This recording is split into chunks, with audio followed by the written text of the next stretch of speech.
639 pieces of wreckage are recovered from the sea. 639 pieces that only deepen the mystery of a deadly plane crash. All right, a little bit more to the right. There. But when investigators bring up the 640th piece of China Airlines Flight 611, they get their answer. There was definitely a eureka moment on the dock. It would be scrutinized more closely than any other piece of debris. On this single piece of wreckage, investigators would find the one clue that would tell them why a modern jetliner with 225 people on board shattered in mid-air.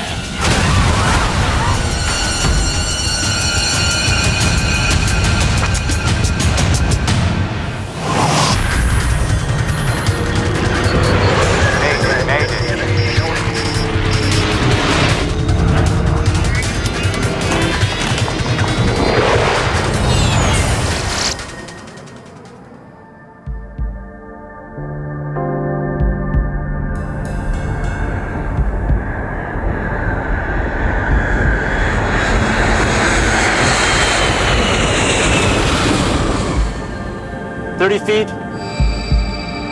Speed is low, sir. Watch it. Did you feel that?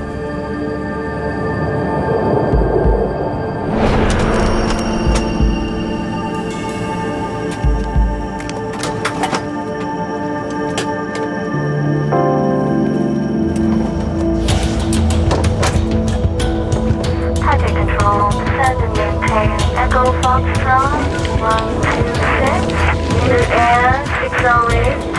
May the 25th, 2002.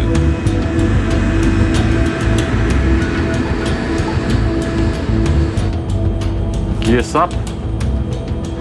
A China Airlines 747 lifts off from Taiwan's capital, Taipei.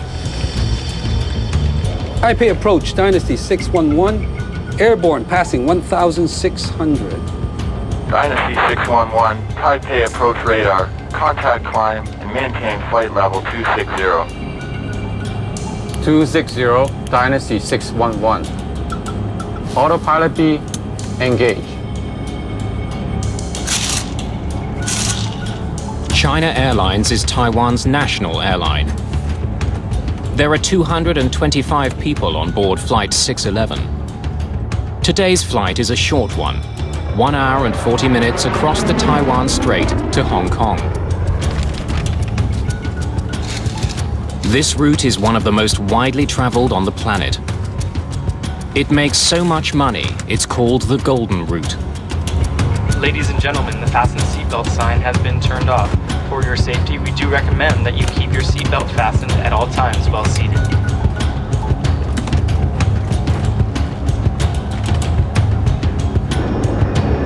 Minutes after taking off, Flight 611 climbs steadily above the Taiwan Strait. The plane's autopilot controls the ascent. And then, 20 minutes after taking off, at an altitude of almost 35,000 feet,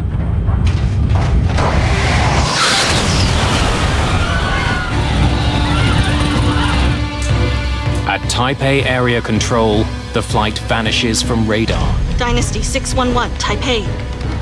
Dynasty 611, Taipei. I've got a plane off radar. China Airlines 611. Its last known return was east 119.67, north 23.98. Taiwanese authorities quickly launch one of the largest rescue missions in that country's aviation history. 本时段备勤同仁，本时段备勤同仁，请立即至值班室集合。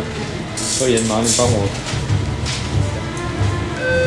海顺动幺，海顺动幺，呼叫远方动幺，听到请回答。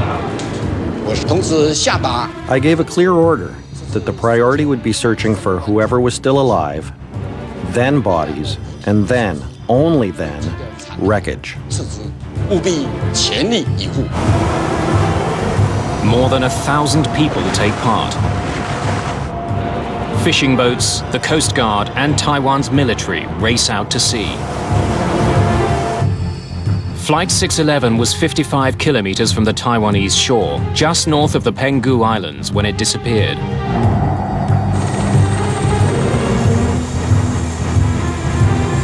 Rescuers find debris floating in the Taiwan Strait.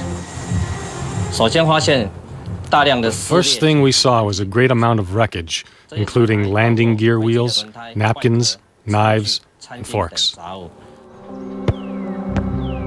Wreckage from the plane is spread far and wide. Some items are found on land more than 100 kilometers away in central Taiwan. As the rescue effort continues, Taiwan's Aviation Safety Council begins its investigation into the crash of the 22-year-old plane. 747-200 delivered August 2nd, 1979. Kay Young is the managing director of the ASC. He'll be leading the investigation. We're setting up a command post in Penghu Island. Let's go. China Airlines have had very, very poor safety record. As a matter of fact, it was considered one of the worst in the world. Typically, it had like one major accident every 4 years. This particular investigation was by far the most difficult one. And one of the reasons why was it's in the ocean floor. The search for survivors goes on around the clock.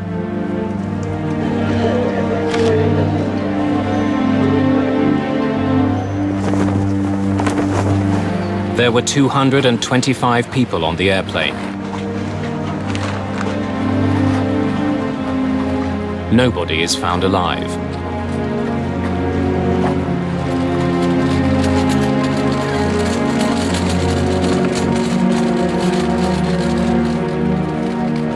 The bodies are taken to the Penghu Islands to be identified and examined.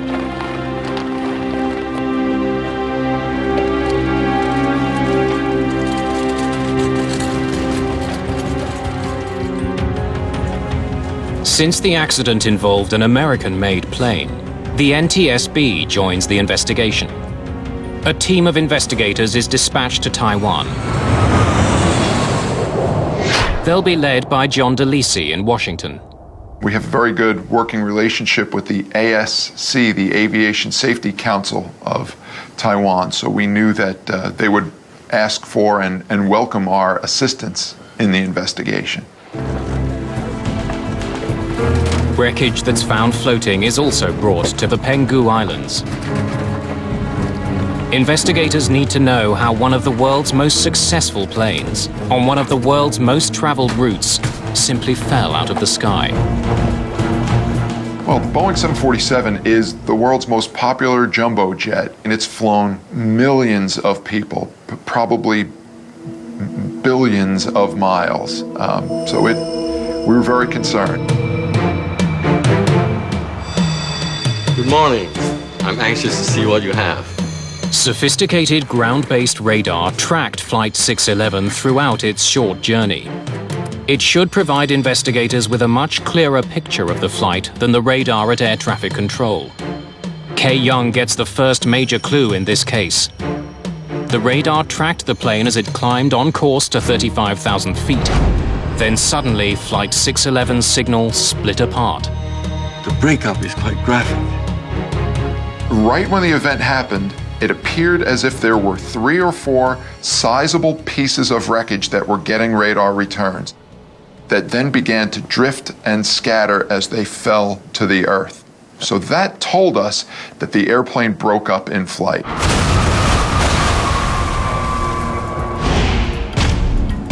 Investigators now must turn their attention to finding out what caused that breakup. There's all kind of theories about, what seems to be happening of that particular aircraft. We knew that something massive had happened suddenly, without warning. It doesn't take long for the media to consider a sinister possibility. That Flight 611 was shot down. China and Taiwan have a combative relationship. China has fired missiles towards Taiwan in the past. There's suspicion in the media that China shot down Flight 611. There were a lot of theories about, it was shooting down by enemy fire. Only 8 months earlier, a Siberia Airlines flight with 78 people on board was shot down over the Black Sea. It was accidentally hit by a missile fired from Ukraine during a training exercise. On the day of the China Airlines crash, China was conducting military exercises in the Taiwan Strait. But officials there insist no missile was launched towards Flight 611. None of the wreckage recovered so far has any of the telltale signs of being hit. And there's no evidence on radar that there was ever a missile heading for Flight 611. Once the evidence began to come in, it very quickly ruled out a missile, much the same way that it ruled out it being a mid-air collision. There were no other objects in the air near the airplane. Few things would cause a plane to break up in mid-air. One of the big ones is a bomb. Medical examiners check the bodies that have been recovered for burn marks and shrapnel. They find none. The plane's metal skin would be torn and curled in a very particular way if there had been a bomb on board. Investigators find no such damage on any of the pieces. But to rule out a bomb, they'll have to find more wreckage. I think that'll be it for floating wreckage. The team from the NTSB arrives in Taiwan. Morning, I'm Clint Crookshanks from the NTSB. Hello. Good to see you, gentlemen. I'm afraid we still don't have much. Clint Crookshanks is a structural engineer who knows the 747 intimately. I didn't have any preconceived notions. This was my first major accident working for the NTSB. We are not getting much from the floating debris. In-flight breakout. That's all we know. Taiwan's Civil Aeronautics Authority doesn't take any chances. They ground all of China Airlines 747-200 series planes until they can be inspected for mechanical flaws. This puts added pressure on investigators to find out what happened. Thank you for bringing these. To the NTSB, this accident seems to have a lot in common with one of the world's most studied plane crashes. That of TWA Flight 800, 6 years earlier. Like the China Airlines flight, it broke into pieces while still climbing. That plane crashed into the Atlantic shortly after taking off from New York. TWA Flight 800 was the biggest investigation the NTSB has ever done. It lasted about 4 years. The painstaking investigation uncovered a design flaw with the 747. Wiring near one of the plane's fuel tanks could spark and ignite the fuel in the tank. Investigators conclude that's what likely caused the crash. Investigators are struck by similarities between the two flights. Both were 747s. Both disintegrated without warning while still climbing. Both flights took off in very hot weather. The heat may have caused Flight 800 to explode. That plane sat on the tarmac with its air conditioning running. Investigators believe hot air from the air conditioner overheated the plane's fuel. The early evidence is pointing to a repeat of TWA Flight 800. So it looks really very, very similar. So therefore, our immediate focus was essentially the central fuel tank.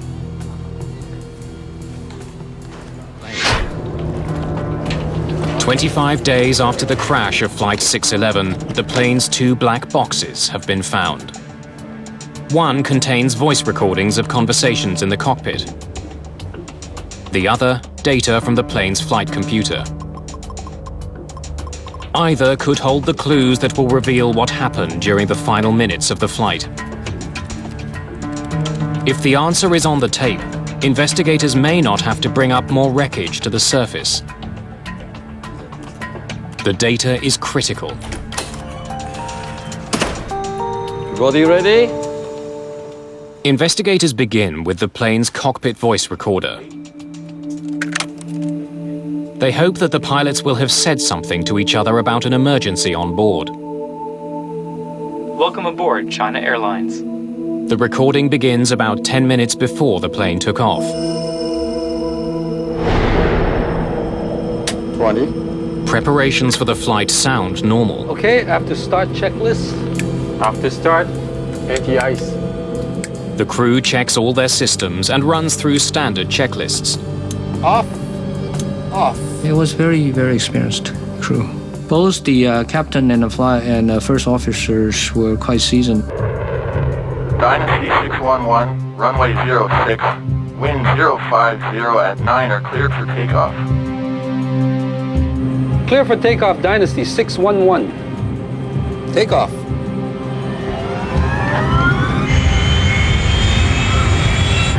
$80. Check. E1. Rotate.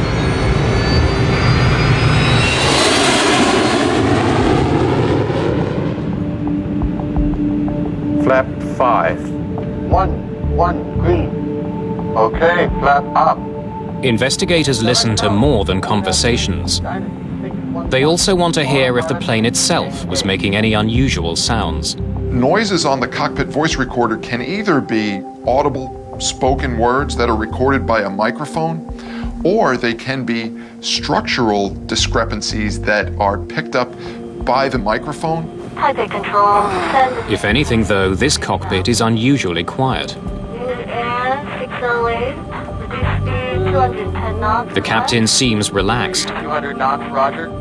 Unit airway 608. The microphones pick up the sound of controllers talking to other planes. Trans Asia 536, fly heading 050.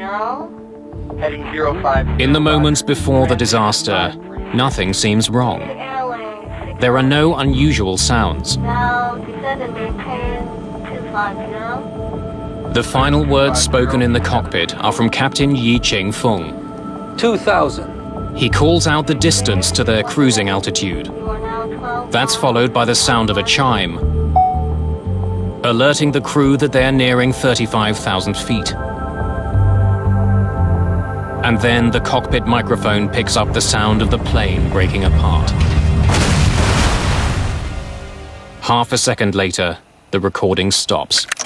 The cockpit voice recorder indicated that the conversation of the cockpit crew were totally normal, and all of a sudden just died. The recorders told us that something happened, but it wasn't enough to tell us exactly what it was yet. Many things had been ruled out by then, but we didn't have the golden nugget. We didn't have the real piece of evidence that told us what initiated the breakup of this 747.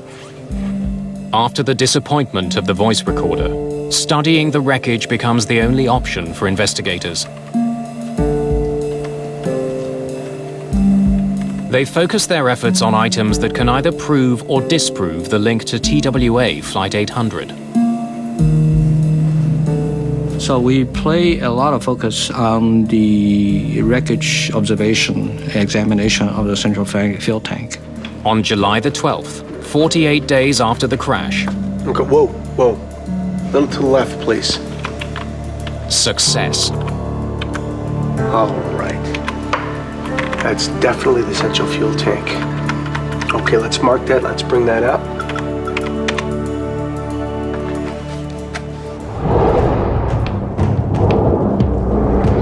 The tank joins the sea of wreckage piling up at the pier. Investigators study it closely for any evidence that it exploded. If it did explode like the TWA tank, it would be curled and twisted. And the metal would be bent outwards. But this fuel tank is different. And we found the central fuel tank was relatively intact. And it's crumpled inwards. Unlike the tank from the TWA flight, there's no soot. There would be if the jet fuel inside had ignited. So at that time, we pretty much ruled out it was the cause of the snare fuel tank. The wreckage recovered so far has also forced investigators to abandon another theory, that a bomb brought down the plane. None of the wreckage showed any evidence of sooting, any kind of explosive damage. The China Airlines crash was neither a repeat of TWA Flight 800, nor a deliberate bombing. Investigators are running out of leads. As more wreckage is identified and recovered, investigators find an intriguing clue. It's discovered when they examine a series of small vents from Flight 611. All commercial jetliners have dozens of these vents near the floor. They're essentially pressure release valves. They're called dado panels, and there's only one reason for them to open. If the cargo area underneath the passengers were to suddenly decompress, the pressurized air above would exert so much force on the floor that it could collapse and damage vital flight controls. That's precisely what happened to a Turkish Airlines flight in 1974. The pilots couldn't control their plane after their cargo door blew out.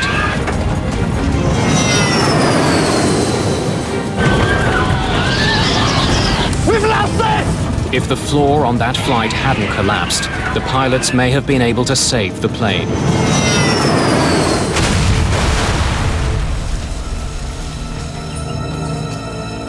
After that accident, the NTSB recommended that manufacturers install many more relief vents between a passenger plane's upper and lower levels.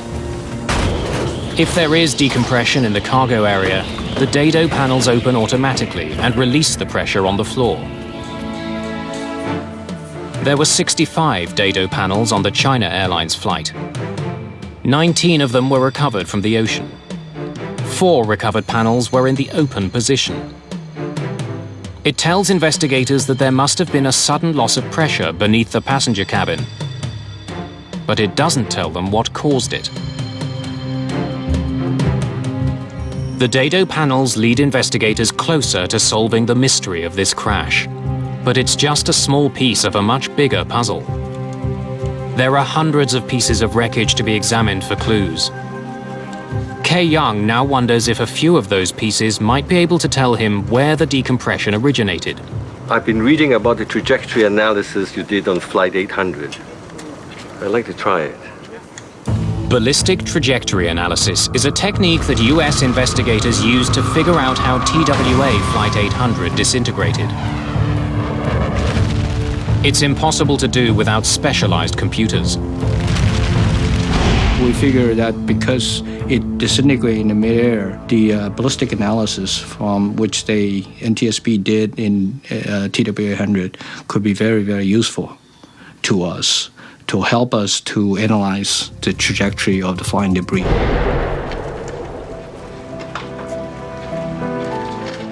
As they're brought to the dock, every single piece of wreckage has been logged and numbered for identification. 327. Kay Young selects 18 pieces of wreckage for the computer analysis. Some from the front, some from the middle, and some from the back of the plane. 199.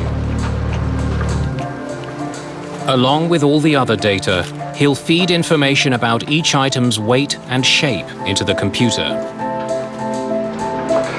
526. Based on where the pieces fell, the computer should be able to calculate which of those 18 pieces was the first to come off the plane. Can we see when each one of those items separated from the aircraft?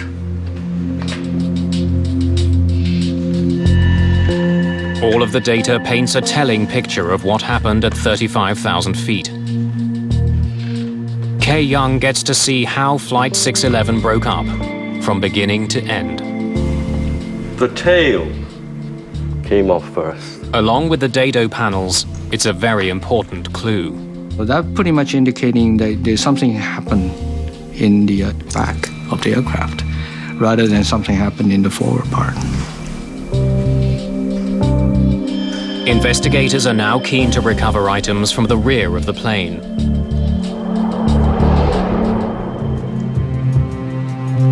Hundreds of pieces of wreckage are piling up at the pier on the Penghu Islands. The NTSB sends metallurgist Frank Zakar to Taiwan to examine the wreckage. I was walking along the yard where the wreckage was placed, and at that time I walked up to item 640 and noticed that there were some peculiar areas of interest that I wanted to look at a little bit further. With this battered piece of metal, investigators have struck gold. There was definitely a eureka moment on the dock. That was, hey, we might have something here. Hey, it's Frank. I think we found your golden nugget. Item number 640 would give investigators a revealing glimpse into the past and lead them to conclude that the crash of Flight 611 actually began 22 years earlier.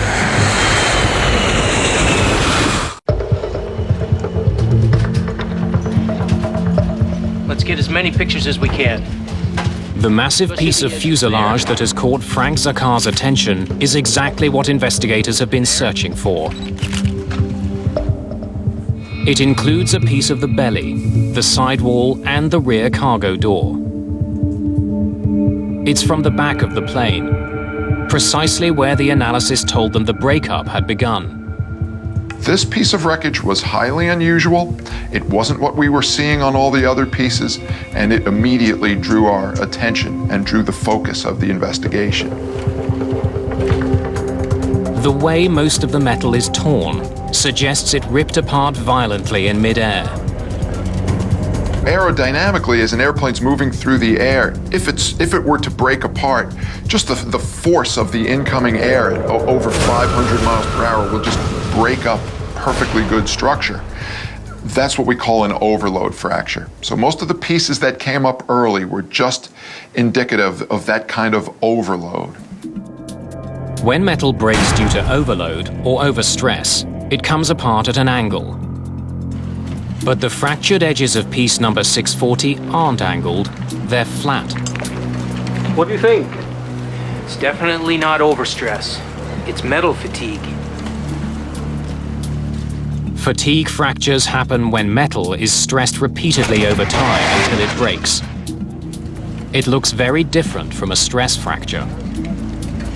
Typically, a metal fatigue crack will have a flat appearance. It'll be very smooth. That's exactly the kind of crack that investigators observe on piece number 640. That tells them it didn't break off the plane suddenly as it fell from the sky. This piece separated from the plane over time. Had it caused the deaths of 225 people? There was much more work that needed to be done. A detailed analysis of the piece had to be done in order to see if this in fact was the smoking gun. There's something else about this piece that stands out. It has a metal patch on it.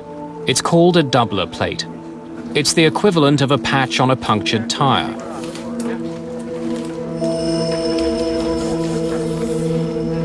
It's not unusual to find numerous doubler plates on older planes like this one. A doubler plate is like a patch that you put over fuselage skin. If there were to be a tear or a blemish, a crack identified, you'd want to repair the fuselage back to its original strength, and one way to do that is to put a doubler plate or a patch right over the existing structure. At some point, this section of the 747 had been repaired. Investigators need to know why it was fixed and how that was done. We're looking for repair to the aft lower lobe. Whatever it was big. Investigators sift through 22 years of documents. But the records are sketchy. Finding details on one particular repair could take time. There's something about this particular doubler that catches Frank Zakar's attention. The outside of the fuselage contained longitudinal streaks that appeared to emanate from between the doubler plate and the skin. Something is leaking from underneath the metal patch. Was there a possibility that the skin had broken, cracked, and was there any fuel or air coming out from between the doubler and the fuselage? And that warranted further examination. Let's cut it from here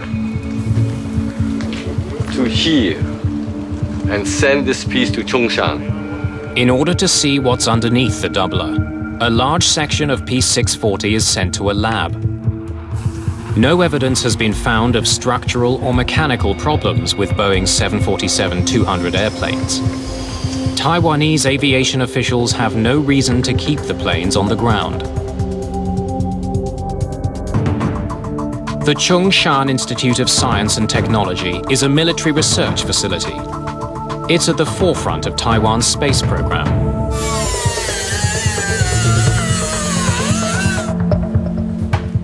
This is where investigators take a section of piece number 640 for a closer examination.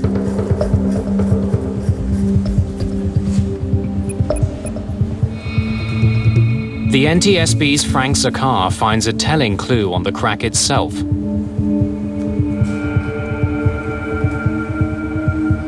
When I looked at the fracture surface, I found that this one specific area was covered with aluminum oxide, pretty much similar to rust on a car. Years of exposure to oxygen changes the color of metal. The discoloration tells investigators that this particular crack at the rear of the airplane has been there for a very long time. Then, when the doubler is finally removed, investigators get a look at the aluminium skin underneath. They're intrigued by what they see. When we disassembled the doubler plate from the skin, we noticed that there were some fairly long gouge marks. This is beyond the kind of damage a doubler is meant to patch. That was an aha moment that we might have something here. The search of the plane's documents also pays off. The records contain a very short reference to a mishap 22 years earlier, when this plane was only 6 months old. Speed is low, sir. Watch it. Its tail scraped the runway while landing. Did you feel that? It happens when a plane lands or takes off at too steep an angle. It's called a tail strike. Dynasty 009, Hong Kong Tower. We observed smoke and sparks from your tail on landing. Roger, Hong Kong Tower. We'll have that looked at. Tail strike, sir. I better log that. It is a relatively common occurrence. It's not a good thing. Some airplanes even have what's called a bumper in that portion of the aft fuselage, so that if the tail ever does get too close to the ground, instead of sacrificing skin from the fuselage, you might have the sacrificial bumper that will take that wear. Tail strike damage is routinely repaired. Investigators want to know how China Airlines went about fixing the plane. They can only find a brief mention of the repairs that were done in the plane's logbook. That's all there is? That's all we could find. There's not a lot of detail in China Airlines records. China Airlines indicating they could not find any of those documents. And when we start looking for it, we could not find any. And they said they probably got lost. The documents that do exist show that the day after the tail strike, China Airlines did a temporary repair. Workers attached a large aluminium plate over the damaged area. What do we know about the permanent repair? It doesn't get much better. A more permanent repair was to be carried out within 4 months. This is what we got. The maintenance records indicated that the permanent repair was done in accordance with Boeing recommendations in their structural repair manual. Evidence that we uncovered indicate that the repair was not done per the Boeing repair manual. According to the manual, many of the scratches on the plane were too deep to be repaired. The entire damaged section should have been cut out and replaced. You have to follow certain procedures, and the Boeing structural repair manual indicating very clearly what you should do, step by step. 22 years later, investigators can tell that for some reason the damaged piece was not replaced. The scratches from the tail strike are still there. China Airlines engineers tell investigators that the scratched area was too large to cut out, so they sanded the scratches down instead. In the event of scratching, it depends on how deep the scratches are. If they're not very deep, they can be blended out.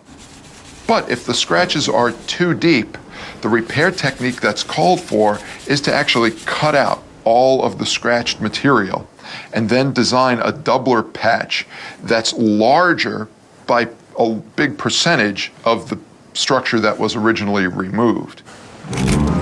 The scratches weren't sanded down or cut out. They're still there. Maintenance workers then made one final mistake. They put the doubler plate right over the scratched material. The doubler plate that they put on was not 30% larger than the affected area. In fact, it was barely, maybe not even in certain locations, larger than the area that was scratched. Even though the repair wasn't done according to Boeing's instructions, the way it was logged made it seem like it was. So for 22 years, anyone reading that entry would assume the damaged area had been cut out as it should have been. Pieces were really starting to fall into place now. Once we saw this piece of structure that had the fatigue cracks in it, and we realized that it came from a structural repair that was not done properly, that was left to fly for 20 years. Airborne passing 1,600. Things began to make sense. By covering an improper repair with a doubler, and then documenting the repair as meeting Boeing standards, the workers made their mistake impossible to detect. What was so insidious about this improper repair was that the doubler plate hid all of the damage. So if you weren't there watching them do this repair improperly, you wouldn't know that it was done improperly. You would have assumed that the structure underneath had been cut out the way it was supposed to. And every time the plane took off over the next 20 years, the concealed problem got worse and worse. The air inside a commercial airplane is pressurized. As the plane climbs, air is forced into the cabin to keep the pressure inside the plane greater than the pressure outside. It's like inflating a tire. The inside air pushes against the plane's skin. Each time the airplane pressurizes, pressure builds up inside the fuselage of the airplane. That crack could open up for a certain amount of inches or microns or millimeters. The plane's skin expanded and contracted a little bit every time. Because they weren't properly repaired, the cracks grew and spread. Eventually, the crack grew into a stunning 2.3 meters. If you were charting the crack, you would have seen very slow growth early, but as time went on, the growth was getting bigger and bigger. A small scratch had grown into an enormous problem. Then in May 2002, as Flight 611 climbed, that problem killed 225 people. As the airplane climbed in altitude and the fuselage was pressured, that put enough strain on this growing crack that it reached its critical length. And from there, it just spread like a spider web. It went in all directions, and it probably looped all the way around the fuselage to the point where the entire aft section of the airplane just broke off from the rest of the structure. The plane went into a steep dive. The force of the air on what was left of the plane quickly ripped it to pieces.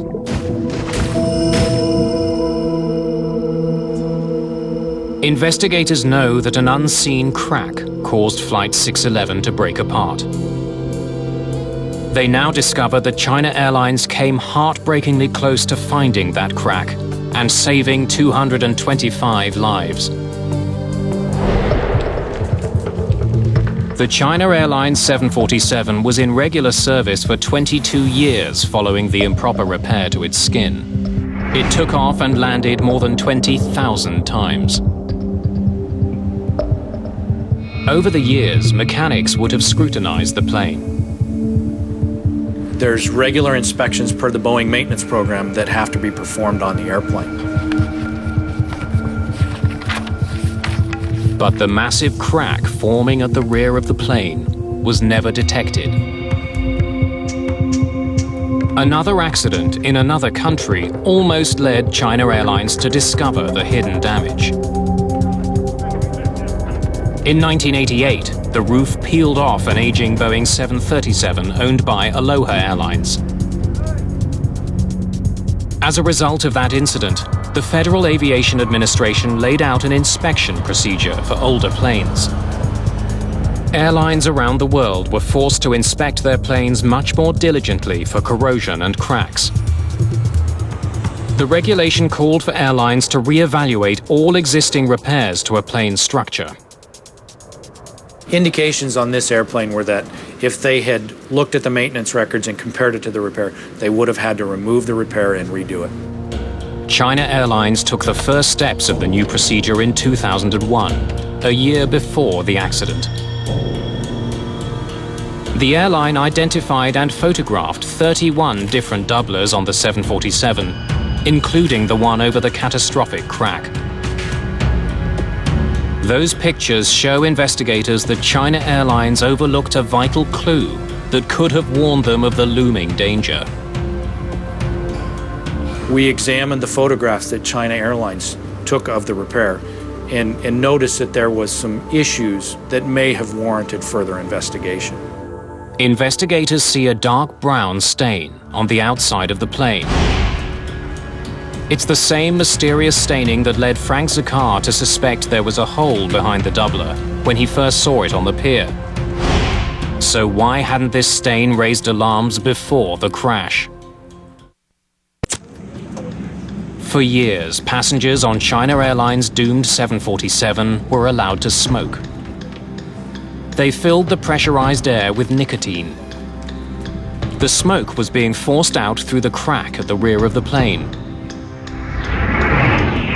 Over time, that smoke left a nicotine stain on the outside of the plane. It was very vivid. Any experienced maintenance engineer be able to spot it right immediately. Smoking hadn't been allowed on China Airlines for 7 years before the crash. It tells investigators that the crack in the plane had been there for at least that long. But instead of investigating the source of the staining, we need to conduct the new inspection when we do our next major check. China Airlines scheduled the second part of the FAA's procedure, a detailed inspection of the repaired areas. And that would be the 7C check, currently scheduled for November the 2nd, 2002. But the 747 never made it to November 2nd, 2002. It came apart over the Taiwan Strait 5 months before the inspection that would have undoubtedly uncovered its hidden flaw. Investigators want to prevent a similar accident from ever happening again.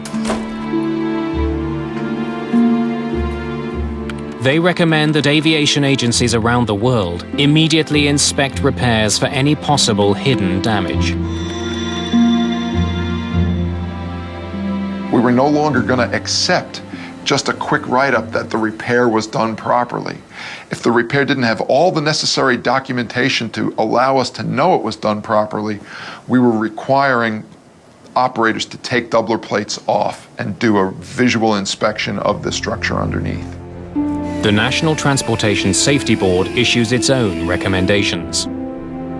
The board asks that maintenance personnel be warned of the consequences of hiding the kind of damage that could lead to the structural failure of an airplane. The moral of this story is that the repair has to be done properly. As a mechanic, when you're doing work on an airplane, you're not thinking about the people who might be flying on that fuselage 20 years from now, but their safety depends on you doing the repair properly. China Airlines has revised the way its fleet is inspected and maintained. Its safety record has improved dramatically since the crash of Flight 611. Investigators also proposed the development of new tools that would allow mechanics to detect damage behind a doubler. Such tools are being used today. Boeing developed a non-destructive procedure that can find cracks in the fuselage underneath the doubler. That device uses ultrasound, sound waves that travel through metal. It can reveal damage underneath a doubler. It's the same technology that allows doctors to observe a fetus while it's still inside the womb. The device would have been able to detect the crack behind Flight 611's doubler plate. But the technology has some limitations. A great number of hours are required just to do one specific area of the airplane, but the technology is getting better. The problems that led to the China Airlines disaster are not going away. Planes the world over are getting older. And older planes need to be more thoroughly inspected for cracks. 6 years after the China Airlines crash, Southwest Airlines in the United States was hit with a record-breaking fine. $10.2 million for missing inspections designed to find cracks. The finding of Southwest brings back into focus how important it is to do maintenance properly on an airplane. A proper program of maintenance and inspections can be costly. But as China Airlines showed, the price of not maintaining aging planes is even costlier.